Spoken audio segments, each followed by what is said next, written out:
India में अक्सर बात करी जाती है एम्प्लॉयमेंट को लेकर और इस मुद्दे को कई सारे पॉलिटिकल लीडर अपने भाषण में यूज करके वोट तो ले लेते हैं लेकिन इसका समाधान कभी नहीं देते। देश में लमसम 50 करोड़ लोग ऐसे हैं जिनके पास रोजगार है और 5.5 करोड़ लोग ऐसे हैं जो बेरोजगार हैं। देश में बेरोजगारी किसकी वजह से है ये ब्लेम करने से सिचुएशन सही नहीं हो सकता और ना ही ये उम्मीद रखने से सही होगा कि गवर्नमेंट कोई ऐसी पॉलिसी निकालेगी जिसमें सभी को एम्प्लॉयमेंट एक साथ मिल जाए। इंडिया का जो मीडियन एज है मतलब एक औसतन आयु जो है एक इंसान का लमसम 28 वर्ष है। आप इसे ऐसे भी समझ सकते हैं कि इस समय भारत की आधी आबादी की उम्र 28 वर्ष से कम है और इस लिहाज से भारत दुनिया के सबसे युवा देशों में गिना जाता है। 18 साल की उम्र में एक स्टूडेंट 12वीं पास करता है और 21 साल की उम्र तक आते आते ग्रेजुएशन कंप्लीट कर लेता है। लेकिन अगर 1 से 2 साल हम और ऊपर लेकर चले तो 22 से 23 साल तक वो पोस्ट ग्रेजुएशन या फिर आगे हायर डिग्री भी ले तो 26 से 27 साल तक एक स्टूडेंट को, एक यूथ को जॉब मिल जानी चाहिए। मतलब वो सेटलमेंट लाइफ में पूरी अच्छी तरह से हो जाना चाहिए। लेकिन एक्चुअल फैक्ट अगर हम देखें तो 30, 32 यहां तक कि 40 साल तक के ऐसे ऐसे स्टूडेंट्स हैं जो अभी भी प्रिपरेशन और तैयारी कर रहे हैं इस उम्मीद से कि हमारा भी नंबर आएगा। लेकिन एक्चुअल चीजें क्या है ये आज आपको वीडियो में पता लगेगा। अनएम्प्लॉयड लोगों की संख्या अगर हम देखें पूरे देश में तो सबसे ज्यादा आपको नॉर्थ इंडिया में देखने को मिलेगी।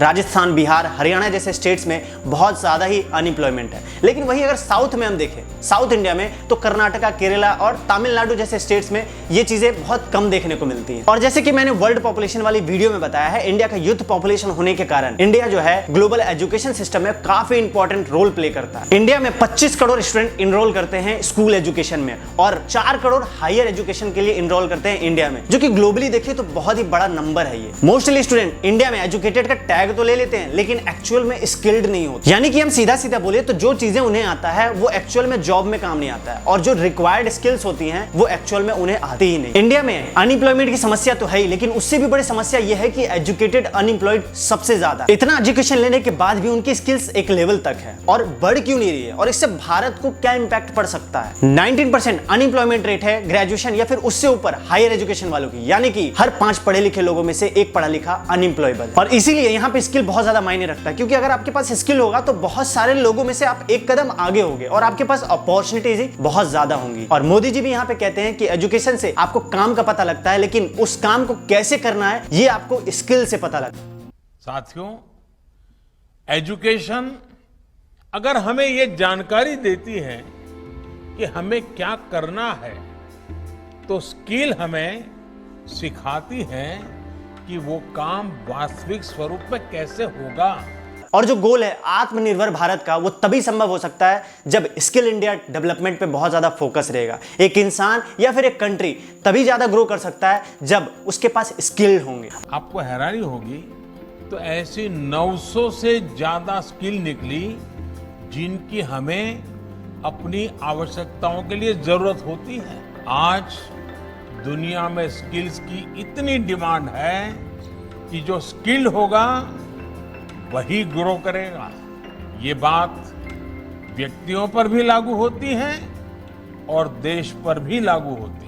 और इसी मकसद से government skill India mission going online as a leader जैसे स्कीम और प्रोग्राम्स को रन कर रही है। और ये डाटा बहुत कुछ कहती है जिसे सभी को सुनने के साथ साथ गौर भी करना चाहिए। भारत दुनिया के टॉप 5 कंट्रीज में से आता है जहां पे स्किल्ड वर्कफोर्स की बहुत ज्यादा कमी है। मतलब कि लोगों को वो काम ही नहीं आता जिसकी डिमांड बहुत ज्यादा है, भले ही चाहे उनके पास डिग्रियां बहुत सारी हो। मतलब कि एक तरह से हम ये भी कह सकते हैं कि देश में रोजगार की कमी नहीं है, लोगों की कमी है एक्चुअल में जो उस काम को कर सकते हैं। वैसे तो इस लिस्ट में जापान टॉप मोस्ट में 89% स्किल्ड वर्कफोर्स की वहां पे कमी है। टर्की इसे फॉलो करते हुए 66% पे आता है और ग्रीस के बाद भारत का नंबर आता है जहां पे 56% ये समस्या है। एक्चुअल कंपैरिजन तो यहाँ पे चाइना के साथ होना चाहिए क्योंकि उसका पॉपुलेशन और इंडिया का पॉपुलेशन कहीं ना कहीं बराबर है। और चाइना में यही चीज नंबर हम देखें जहां इंडिया में 56% स्किल्ड वर्कफोर्स की कमी है, चाइना में सिर्फ 13% ऐसे लोग हैं जहां पे स्किल्ड वर्कफोर्स की कमी है। इससे सीधा इंपैक्ट इकोनॉमी पे पड़ता है। चाइना का इकोनॉमी डेवलप ज्यादातर स्किल्ड वर्कफोर्स के कारण ही हुआ है। भले ही पॉपुलेशन जो है चाइना और इंडिया का दोनों का बराबर है लेकिन स्किल्ड वर्कफोर्स की कमी इंडिया में ज्यादा है बजाय चाइना के। मतलब कि अगर हम सिंपल भाषा में में कहें तो अगर एक कंपनी इंडिया में काम कर रही है और उसे वर्कर की आवश्यकता है, तो वहां पे अगर 4 वर्कर को हायर करना है तो उसे 2 ही स्किल्ड वर्कर मिल पाएंगे उनके काम के लिए। एक्चुअल में स्किल्स की जब इतनी बात हो रही है तो ऐसे 3 तरह के यहाँ पे स्किल्स होते हैं। कॉग्निटिव स्किल्स पहला, जिसमें आप प्रॉब्लम सॉल्विंग, रीजनिंग या फिर क्रिएटिविटी करते हैं, और यहाँ पे आप एक बुक या फिर एक किताब या न्यूज़पेपर पढ़ते हैं और पढ़ने के बाद जब आप चीजों को समराइज करते हैं तो आप में वो एबिलिटी दिखता है कि प्रॉब्लम सॉल्विंग, कॉग्निटिव स्किल्स कैसे हैं। दूसरा स्किल यहाँ पे टेक्निकल और वोकेशनल स्किल्स आता है। अगर थोड़ा आसान भाषा में हम इसे समझें तो एक घर को बनाने के लिए आपको दिया गया और उस घर के गेट को भी आपको बनाना है, तो यहाँ पे मेंटली और फिजिकली आप अलर्ट रहें और वो टूल्स का उपयोग करेंगे जिससे वो घर या फिर वो गेट तैयार हो सके। और तीसरा आता है यहाँ पे सोशल एंड बिहेवियरल स्किल्स, कब, कहां, कैसे, क्या बोलना है, इसकी भी समझ एक स्किल। और ये सब स्किल्स मिलाकर भी बहुत सारे स्किल्स बनाए जा सकते हैं, फाउंडेशनल स्किल्स, एम्प्लॉयबिलिटी स्किल्स और एंटरप्रेन्योरियल स्किल्स। लेकिन आपको ये बात जानकर हैरानी होगी कि जो 50 करोड़ की टोटल आबादी है उसमें से 92% आबादी, मतलब कि 46 करोड़ लोग ऐसे हैं